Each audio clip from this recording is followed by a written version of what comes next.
Pero mira, tú tienes conflictos con que yo diga de que el protestante tiene certidumbre sobre la palabra de Dios, pero en cierto modo tú partes también de la certidumbre para sostener toda tu cosmovisión. Como te lo decía, vamos a decir que tú eres protestante. Tienes que hacer un esfuerzo, un trabajo intelectual y por medio de evidencia, por medio de cierto razonamiento, llegas a Sí, la conclusión de que hay mayor certidumbre en que la iglesia católica sea la iglesia verdadera a que la iglesia o la cosmovisión protestante lo sea. sí. Listo, luego es auxiliada, digamos, en cierto modo, tu ejercicio por la fe y determinas de forma interna optar por la fe católica. Listo, ahora tienes una herramienta, digamos que magisterial, que te dice, estos libros son la palabra de Dios. El protestante lo que hace es simplemente lo que tú hiciste con el ejercicio de eh, mm, indagar si la iglesia era verdaderamente la iglesia verdadera. Eso mismo hace el protestante con la palabra de Dios, con la Lo Biblia. El sé, lo protestante. sé. No, yo no te estoy diciendo lo contrario. Yo lo sé, fui protestante. O sea, lo sé. Lo que pasa Pero, es que en ese análisis, en ese recorrido que vos estás reconociendo que el protestante hace y que sé que es así, no llega a ningún lado, hermano. No llega a ningún lado. O sea, pero va a entonces llegar tú un punto consideras que donde... la certidumbre no es válida para ese tipo de discusiones. No, no, lo que yo digo es que el método protestante se queda en el camino, se queda corto. Porque Pero, obviamente van a haber cosas, el católico va a sostener una fe razonable, ¿está bien?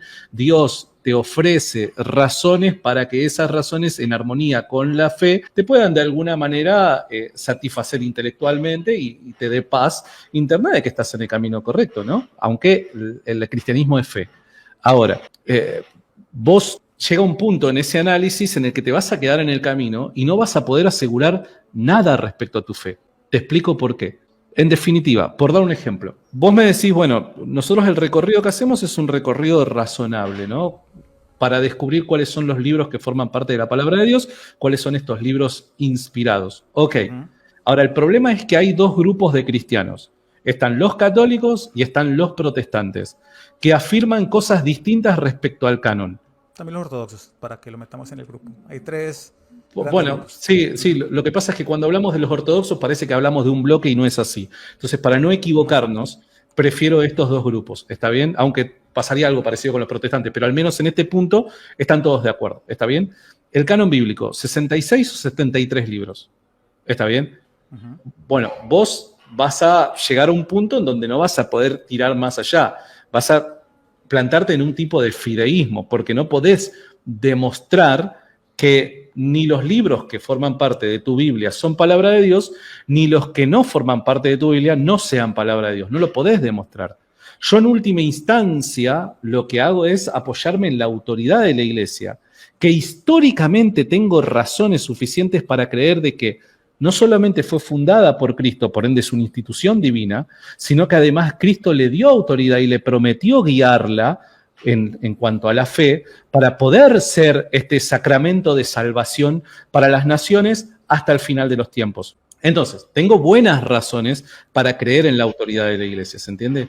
Ahora, cuando yo a vos te pregunto, mira, yo te puedo hacer la pregunta de dos maneras. O te puedo preguntar a vos, ¿cuál es la razón por la que me asegurás que Tercera de Juan es palabra de Dios? ¿O cuál es la razón por la que me asegurás que Primera de Macabeos no es palabra de Dios? Ninguna de esas dos preguntas vos las podés responder. Ninguna. En última instancia, yo te puedo asegurar que si hacemos ahora el ejercicio, vos me vas a terminar diciendo porque sí.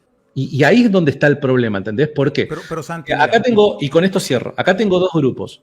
Uno es el católico que me dice esto es palabra de Dios y otro el protestante que me dice esto no es palabra de Dios. Ok, ¿a quién le hago caso? Si en última instancia vos lo que me decís es lo creo porque sí.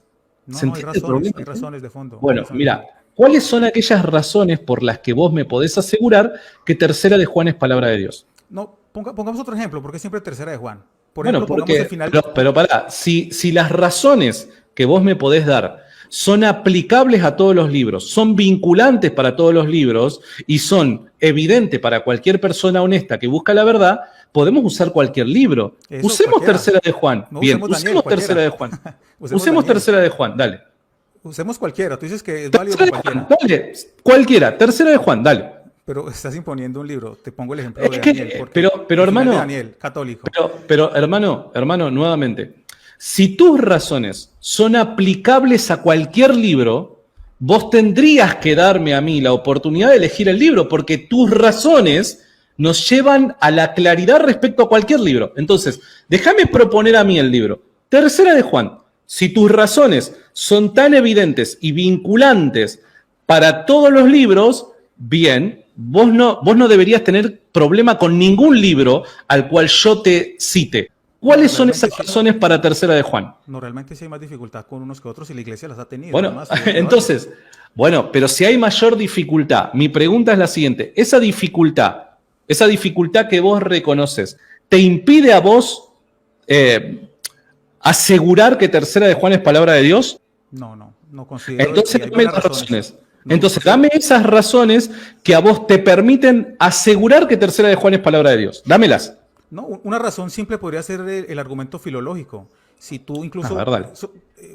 apuntas a un libro de un agnóstico como sería Antonio Piñero, él señala de que la filología, o al menos la estructura gramatical que se utiliza en las cartas de Juan, en este caso puntual la tercera de Juan, es la misma gramática que se utiliza en el Evangelio y en las otras dos cartas. Ese sería un argumento filológico a favor de esa carta. Pero te pongo el ejemplo No, pero pará, ese sería un argumento filológico no a favor de la inspiración del texto, sino a favor de quién es el autor del texto, pero no de la inspiración del texto.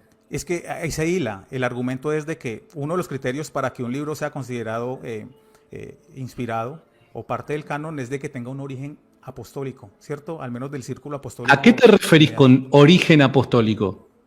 Un apóstol o un ayudante del ¿Y quién establece eso? Bueno, es que es un argumento de simple lógica. Pero Jesús, ¿quién dice que ese es el criterio vinculante y aplicable a todo libro? ¿Quién lo dice eso? Listo, mira, escucha lo siguiente. Vamos a tomar los evangelios como libros históricos. Y vamos a partir de que por medio del razonamiento que tuvo, por medio de la evidencia histórica de un análisis, concluí de que la resurrección de Jesús es verdadera. Posterior a esto, de que Jesús comprueba de que resucitó, encuentro de que él dijo de que quienes escuchen a los apóstoles escuchan a Cristo. O sea, Jesús ha heredado a sus apóstoles la autoridad que es propia de él. Dado de que los apóstoles poseen la autoridad de Cristo, se asume de que sus escritos o el producto de su trabajo es también o posee la misma autoridad de Cristo. Si esta carta fue hecha por un apóstol, se asume de que posee la autoridad de un apóstol que a su vez es la autoridad de Cristo. Ok, bien, me encantó el argumento, fantástico. Ese criterio, dado que es un criterio objetivo y podríamos decir científico, porque es un criterio científico, no de ciencias como la química, obviamente, pero es un criterio científico. Ese criterio debe ser aplicable a cualquier libro para poder identificar si este es inspirado o no lo es. ¿Qué pasa con Hebreos? ¿Cómo aplicamos este criterio, que necesariamente debe aplicarse a cualquier libro, cómo lo aplicamos con Hebreos, hermano? Bueno, acá tocaría utilizar otro tipo de herramientas, aunque sea especulable que tiene un origen.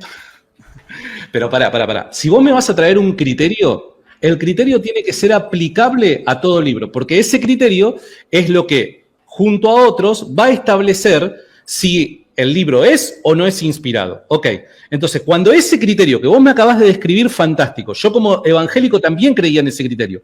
Cuando vos ese criterio lo querés aplicar a Hebreos, ¿qué hacemos ahí? Bueno, se ha asumido de que ha sido de origen apostólico, se le atribuye a Pablo. Entonces, en cierto modo... ¿Vos estás seguro que lo escribió Pablo? No, hablamos de certidumbre. En todo eso, bueno, ok.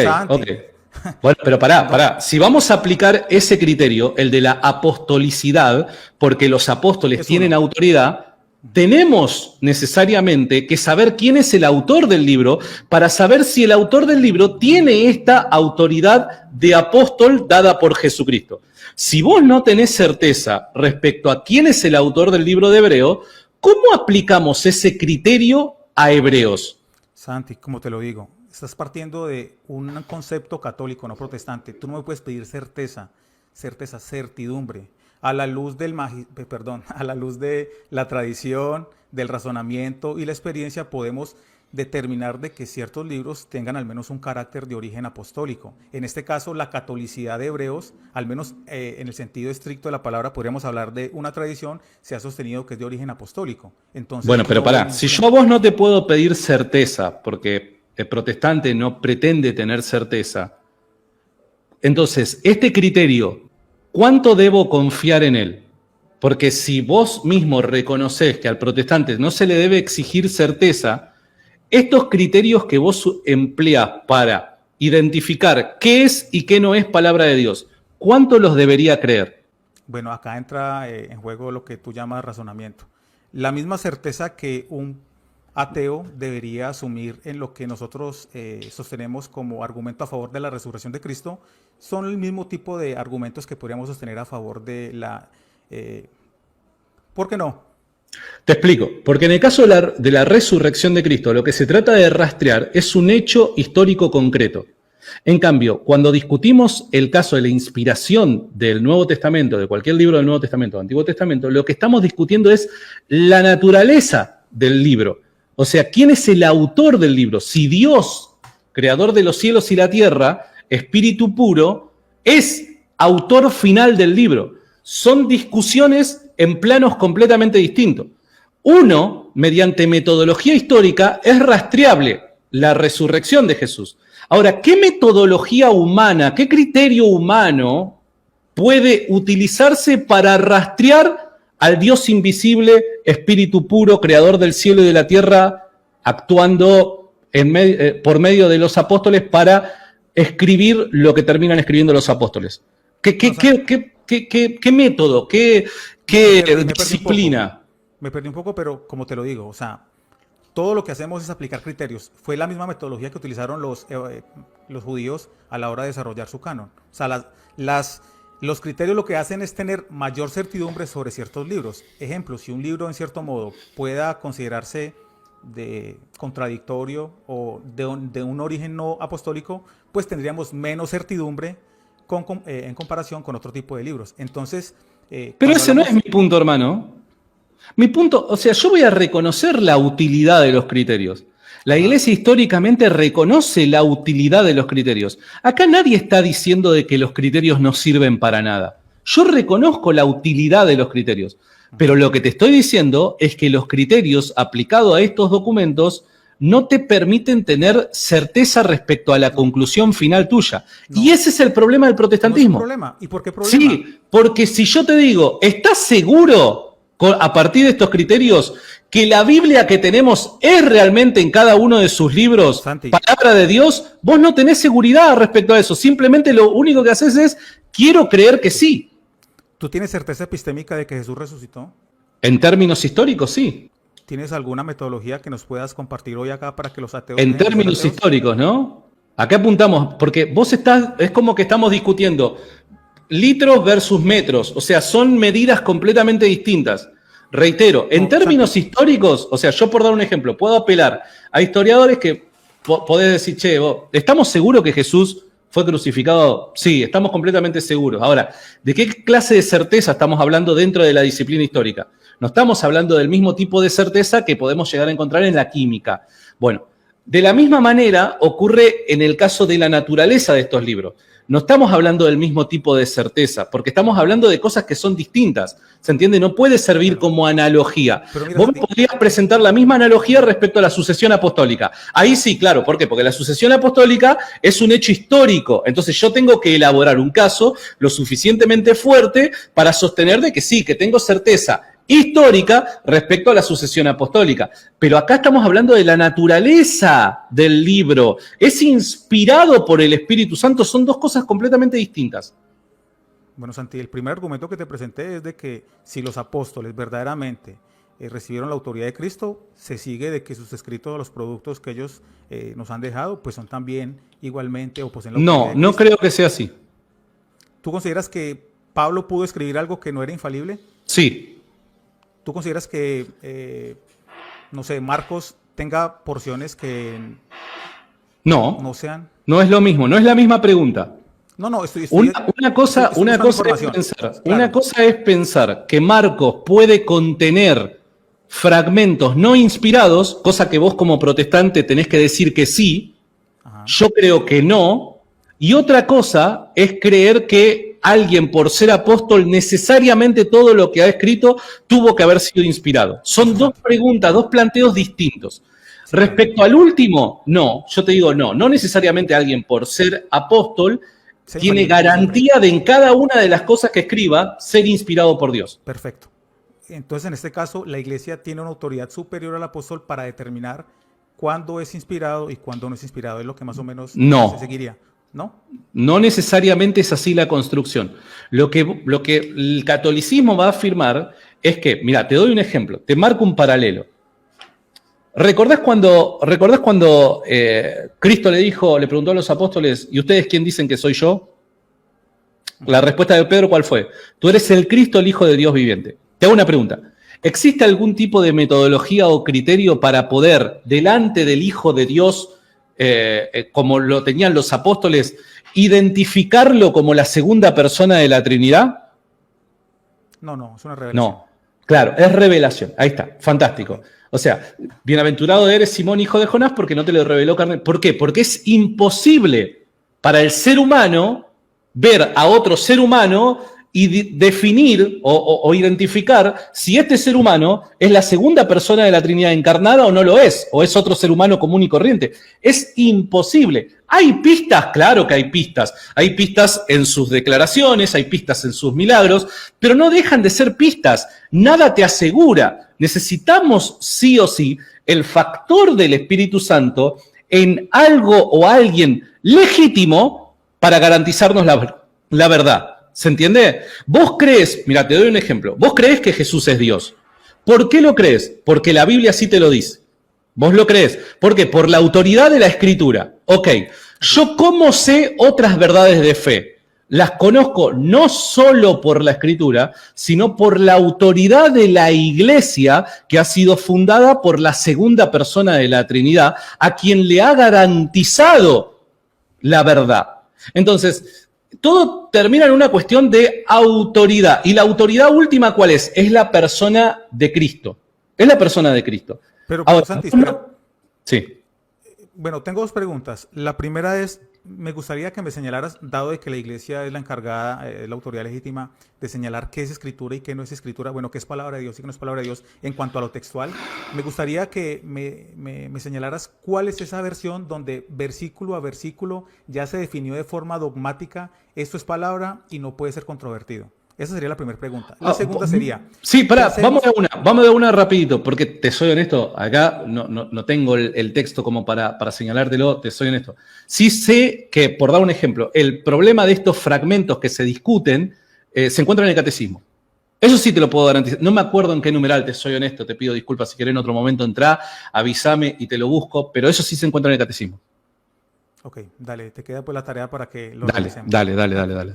La segunda es, ¿qué haces cuando es la iglesia quien produce material que debe ser juzgado por la iglesia? O sea, tú lo que asumes más o menos es de que los apóstoles están supeditados a una autoridad superior, Sí. en este caso otra autoridad humana. Sí, mirá, veámoslo de esta manera. La iglesia juzgó la doctrina de Pablo, que era apóstol ordenado por Jesucristo. ¿Estamos de acuerdo? Sí, claro.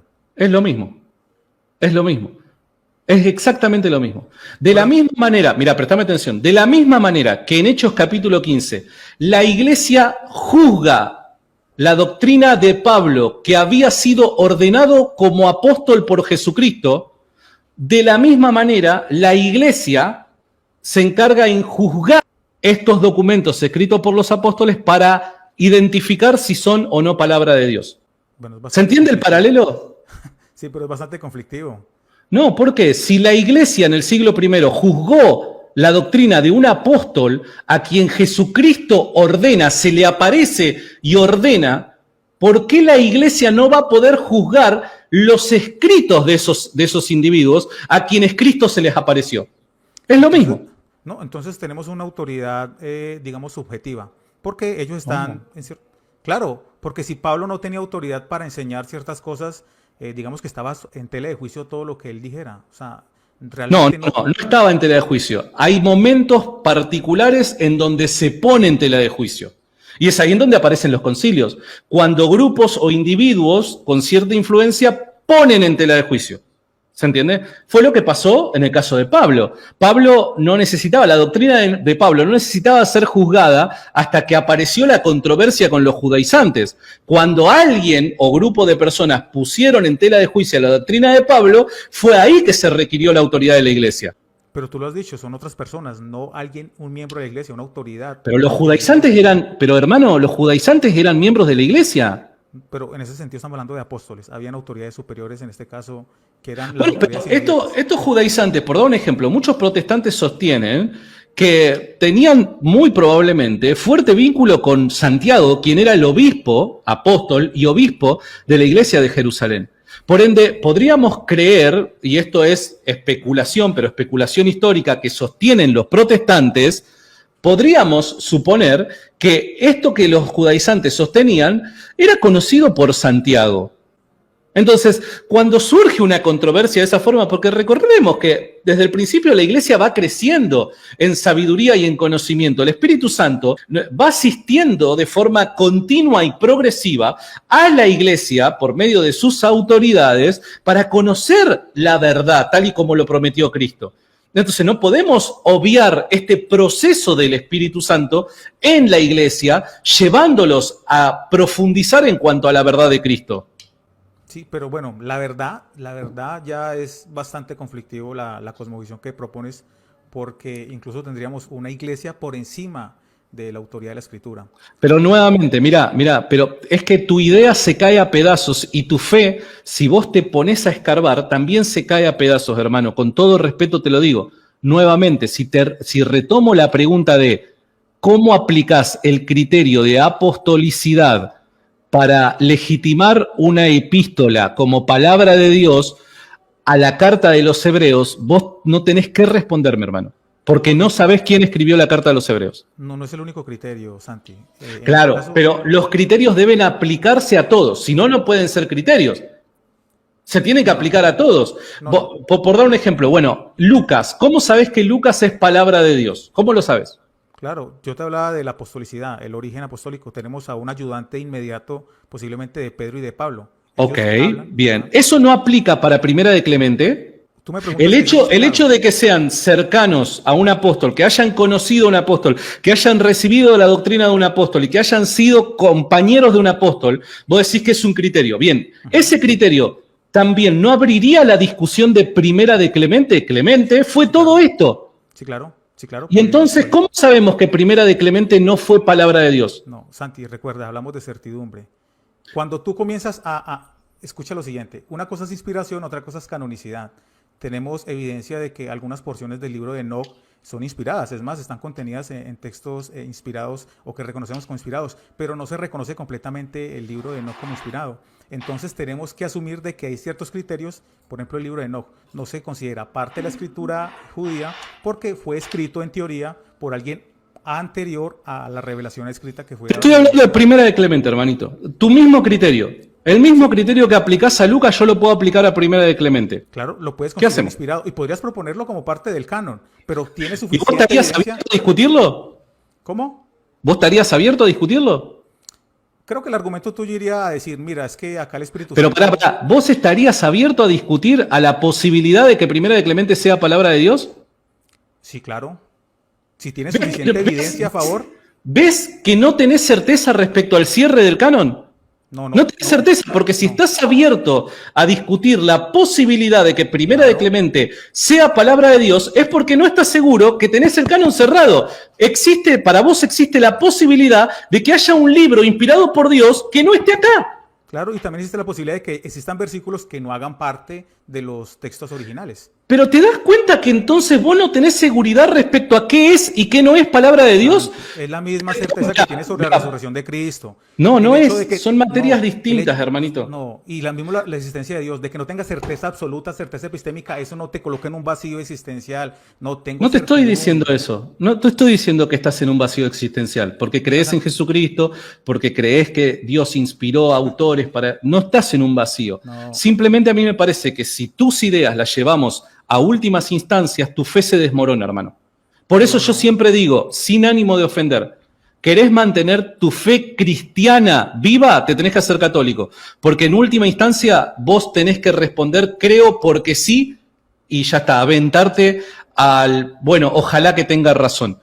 No te Santi, queda mira, otra, hermanito. mira, Santi, es que estamos hablando de inspiración y canonicidad. Un texto puede ser inspirado, es más, Clemente puede ser inspirado, pero no ser canónico. ¿Cómo Clemente puede ser inspirado y no ser...? Bueno, ahí Claro. tendríamos un problema, porque reitero, vos estarías abierto a creer que existen libros inspirados por el Espíritu Santo de igual valor y autoridad que estos libros inspirados, pero que no fueron incluidos en la Biblia. Entonces, primero, nos pueden faltar libros. Segundo, ¿qué nos garantiza que no nos sobran libros? De hecho, vos estás abierto a discutir de que existen pasajes que pueden sobrar acá. Porque si a vos yo te pregunto, el final de Marcos, ¿qué pasa? ¿Qué pasa con la mujer adúltera en Juan? ¿Qué pasa con la coma joánica? Vos estás abierto a la posibilidad de que eso que está acá, que compras en tu iglesia evangélica, pueda llegar a no ser palabra de Dios. Santi, no solo yo, cualquier persona comprometida con la verdad. No, Tenemos que estar cualquier dispuestos. protestante. Cualquier protestante. Santi, tú estás abierto a la posibilidad de que tú estés cerrado en cuanto a la consideración de que la Iglesia Católica sea verdadera. Es que eso es fideísmo. Tú me acusas a mí de fideísmo, pero realmente el fideísta eres Ok. tú, partiendo de lo que tú sostienes. Mira, te lo digo, inspiración es una cosa, canonicidad es otra. Tenemos porciones como el libro de Enoch que ciertamente poseen porciones inspiradas, pero el libro en su conjunto posiblemente, por ejemplo, sería otro criterio, que un contenido de forma plenaria sea inspirado en su totalidad, no solamente unas porciones. Entonces, canonicidad y inspiración son cosas distintas. Cuando hablamos de canonicidad estamos hablando de una certeza mayor, una palabra Ok. profética más Perdón, segura. hay un problema y no quiero que te vayas sin decirte esto, hermano. Toda tu teología como protestante se fundamenta en la sola escritura. Ese es un gran problema que tenés, porque no tenés seguridad respecto a qué es escritura. Vos no tenés seguridad respecto a qué es escritura. No podés identificar qué es y qué no es escritura. No es un Y tu problema. teología se fundamenta en la sola escritura. Entonces, ¿qué garantía tengo que tu teología, que tu forma de predicar a Cristo es verdadera cuando tu fundamento, cuando tu fuente principal, no tenés certeza en decir que es palabra de Dios y que no lo es? Ese es el problema, hermanito. No necesito, Santi, es que no necesito certeza, necesito certidumbre. Ok. El Nuevo Testamento es congruente con el Antiguo Testamento y partiendo de allí yo puedo sostener una visión, una cosmovisión cristiana. Entonces, no es que estamos Dale. partiendo desde el vacío. Si quieres Dale. todavía podemos charlar esto más. Me encantaría, hermano. De verdad. Me disfruté mucho charlar con vos y te Bendiciones. mando un fuerte abrazo. Dale. Dios te bendiga. Chau, chau. Amén.